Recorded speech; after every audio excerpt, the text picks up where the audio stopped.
అందులో బొమ్మలు వస్తాయి కదా, ఆ బొమ్మలను అట్లనే మిటుకు చూస్తున్నాడు. టీవీ ఇప్పటి నుంచి చూడొద్దు బిడ్డ, దగ్గరికించి. మీకు ఆళ్ళ పెద్ద టీవీ ఉన్నది, ఆడ కూర్చొని చూసిన బెస్ట్. ఇంకా ఎందుకంటే ఇది దగ్గర ఉన్నది కదా, కండ్లకు కొడుతుంది పిల్లగానికి. ఏదో కొంచెం టైం పాస్ కానప్పుడు చూస్తామ్మా, రోజు చూడ నేను. ఈయన చూడనిస్తాడా? సంజు రాగానే ఇక రూమ్లోకి వెళ్ళిపోతాము. ఎక్కువ ఈ రూమ్లో కూర్చోను, ఏదో టైంపాస్ కోసం అలా కూర్చుంటా. అందులో మామయ్య వాళ్ళు కూడా ఉంటారు కదా, అందుకే ఈ రూమ్లో కూర్చొని చూస్తూ ఉంటా అప్పుడప్పుడు. అవు కానీ నాన్న ఏడిపోయిందమ్మా? ఏడిపోతాడు, మీ మామయ్యతో నాన్న ఓ దగ్గర కూర్చొని ముచ్చట పెడుతున్నాడేమో. తిన్నరిగా, తినంగానే పయంగాలు కొట్టుకుంటూ కూర్చున్నాడు, అలవాటే కదా మీ నాయనకి ఇంటికాడ కూడా. అవునా, హాల్లో కూర్చొని టీవీ చూస్తున్నారేమో. సంజు ఇంత లేట్ దాకా వస్తే ఎట్లమ్మా? రోజు ఇట్లనే వస్తాడా? నువ్వు డెలివరీ అయిన నుంచి ఇట్లా వస్తున్నాడా? నమ్మొద్దమ్మా ఈ పొద్దు రేపు పిల్లలను, మగ పిల్లలను అయితే అసలే నమ్మొద్దు. చీకటి అయినాక వస్తే ఏమైందయ్యా ఇంత లేట్ అయిందని అడగాలి. అడగకపోతే రోజుకి ఇంకా లేట్ చేస్తూనే ఉంటాడు చూడు. లేదమ్మా, నేను ప్రెగ్నెంట్ ఉన్నప్పుడు తొందరగానే వచ్చేవాడు. 7-7:30 వరకు ఇంట్లోనే ఉండేవాడు. నాకు జ్యూసులు చేసి ఇవ్వడం, ఫ్రూట్స్ కట్ చేసి ఇవ్వడం, నన్ను చాలా జాగ్రత్తగా చూసుకున్నాడమ్మా. నా భర్త అని చెప్పుకోవడం కాదు కానీ నన్ను కంటికి రెప్పలాగా కాపాడుకున్నాడు. అస్సలు ఆ కింద కాలు పెట్టనీయకుండా చూసుకున్నాడు.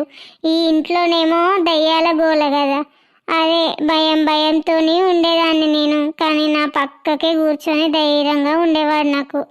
ఇదేందో ఏమో దయ్యాల కొంపలాగానే ఉంది. అట్లా అనకమ్మా, మా అత్తమ్మకు కోపం వస్తుంది. మా అత్తమ్మకు ఇష్టమైన ఇల్లు ఇది, వాళ్ళ ఫ్రెండ్దంట, ఆమె కొన్నది. వాళ్ళ ఫ్రెండ్ ఏమో చనిపోయింది, నీకు ఇంతకు ముందు కూడా చెప్పాను కదా. భయపడకుండా ఉండాలి, భయపడితే ఇంకా భయం అవుతూనే ఉంటుంది. నేనైతే ప్రెగ్నెంట్గా ఉన్నప్పుడు చాలా భయపడ్డాను, నాకు ఇంకా భయపెట్టింది ఆ దయ్యం. ఓయమ్మ, మీ అత్తమ్మ కోపం వస్తే ఆ దయ్యానికి కూడా కోపం వస్తుందా ఏమి? అవునమ్మా, మా అత్తమ్మ కోపం వచ్చిందంటే ఆ దయ్యానికి కూడా కోపం వస్తుంది.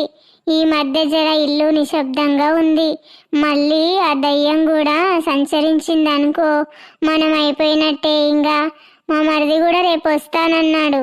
అయితే ఈ దయ్యం గోల గురించి మా మరిదికి అంతగా తెలీదు.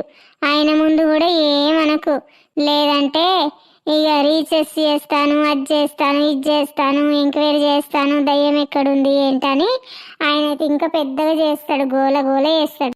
అవును, రేపు మీ మరిది వస్తాడంట కదా, పెళ్లి చూపులంట కదా మీ మరిదికి. ఎవరో పిల్ల నచ్చిందంట, వాళ్ళ ఫ్యామిలీని ఇంటికి రమ్మని చెప్పాడట. మీ అత్తమ్మతో ఇందాక మాట్లాడుకుంటున్నాగా విన్నా నేను. అవునా అమ్మా? నాకెవరు చెప్పలేదే. సంజు కూడా చెప్పలేదా నీకు? లేదమ్మా, చెప్పలేదు నాకు. అత్తయ్య, మీరు తిన్నారా? అప్పుడే తిన్నాం సంజు, నువ్వు తినలేదా ఇంకా? ఇంత లేట్ వస్తే ఎట్లా మరి? లిల్లీ ఎదురు చూస్తుంటది కదా, జర పిల్లగాంతో కష్టమైతుంది, చిన్నగా ఉన్నాడు కాబట్టి. జర దబ్బున రావాలి నాయనా. లేదత్తయ్య, రోజు తొందరగానే వస్తాను, ఈ రోజే కొంచెం లేట్ అయింది. సరే నాయనా, మీరు మాట్లాడుకుంటూ ఉండండి, మళ్ళీ వస్తాను. చిట్టి తండ్రి ఏం చేస్తున్నాడు? డాడీ కోసం ఎదురు చూస్తూ ఉన్నాడా? ఎదురు చూస్తూ ఉన్నాడు, డాడీ ఎప్పుడు వస్తాడా అని. మీరేంటండి రోజుకి 10-11 అవుతుంది వచ్చేసరికి, మీకోసం ఎదురు చూసుకుంటూ ఇలా కూర్చొని ఉండాలా? నిన్ను ఎవరు ఎదురు చూసుకుంటా కూర్చోమని చెప్పిరే?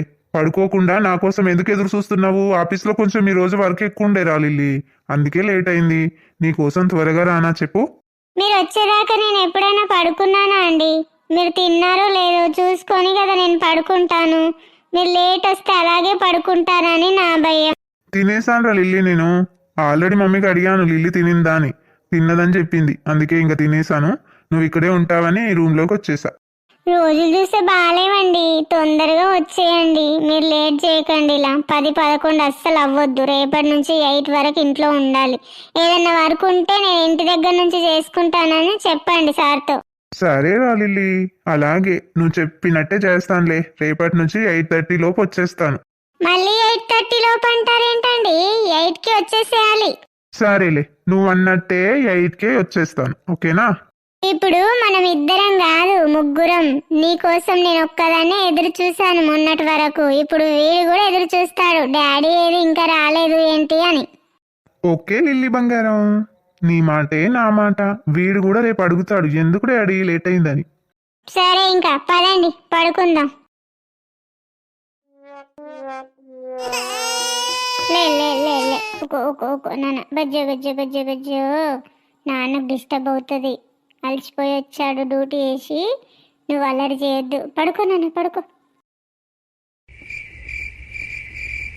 లిల్లీ, లిల్లీ, ఈ టైంలో అత్తయ్య ఎందుకు పిలుస్తుంది నన్ను? లిల్లీ, అమ్మా లిల్లీ. అత్తయ్య వస్తున్నాను. అత్తయ్య, అత్తయ్య, అదేంటి అత్తయ్య ఇందాక పిలిచింది కదా, మెట్ల మీద కూడా లేదు, డోర్ దగ్గర కూడా లేదు. అత్తయ్య, అత్తయ్య కాకుండా మరి ఇంకెవరు పిలిచారు నన్ను? ఏమోలే, అత్తయ్య పిలిచినట్టే అనిపించింది. కాంతం వదిన ఈడేం చేస్తుంది? ఇప్పటిదాకానేమో పచ్చ కలర్ చీరలుండే, ఇప్పుడేమో తెల్ల చీర కట్టుకున్నదేంది? వదినా, ఓ కాంతం వదిన.